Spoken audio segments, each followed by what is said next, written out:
વ્યક્તિ દારૂ પીવે રાઈટ, પછી એના શરીરના બધા જ અંગો એના કાબુમાં આવી જાય છે. સાચું ખોટું? એના બધા અંગો કાબુમાં આવી જાય કે બધા કાબુમાં આવી જાય? પરફેક્ટ. તો શું થાય? બધો કાબુ એ ગુમાવી દે છે.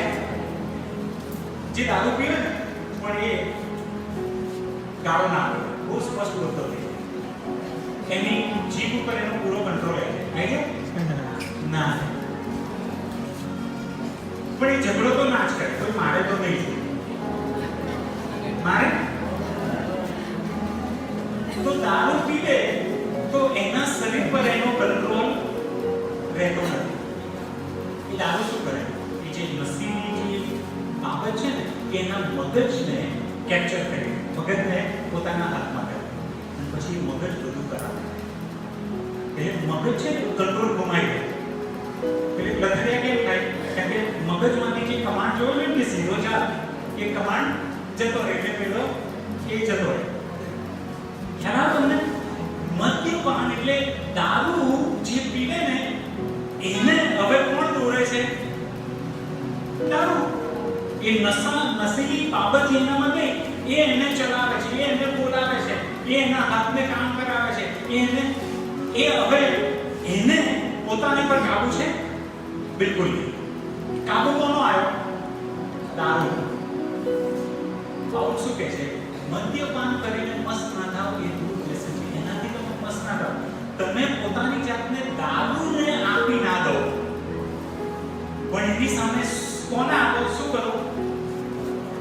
પવિત્ર આત્માથી ભરપૂર થાઓ, પવિત્ર આત્માથી દોરવણી પામો. પાઉલ શું કહેવા માંગે છે? પેલું દૂર વ્યસન છે એ તમને ખોટા રસ્તે લઈ જશે, તો તમે પવિત્ર આત્માથી ભરપૂર થાઓ. પવિત્ર આત્મા તમારા શરીરના અંગોને, તમારા શરીરને, તમારા વિચાર, તમારા હાથ, તમારું બોલવું, એ પવિત્ર આત્મા દોરવણી આપે અને એ મુજબ તમે કરો. એટલે તમારો માલિક દારૂને ના બનાવશો, પણ તમારો માલિક પવિત્ર આત્માને બનાવો.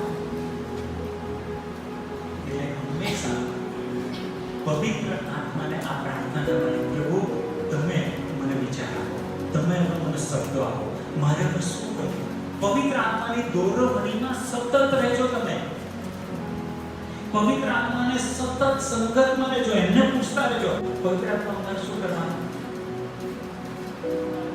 આ મિત્ર છે, મારે હવે શું કરવાનું? એમને પૂછો, એ તમને દોરવણી આપે અને એ કે ને એ મુજબ ચાલવાનું. પેલું દૂર વ્યસન છે, એ ખોટા રસ્તે લઈ જાય.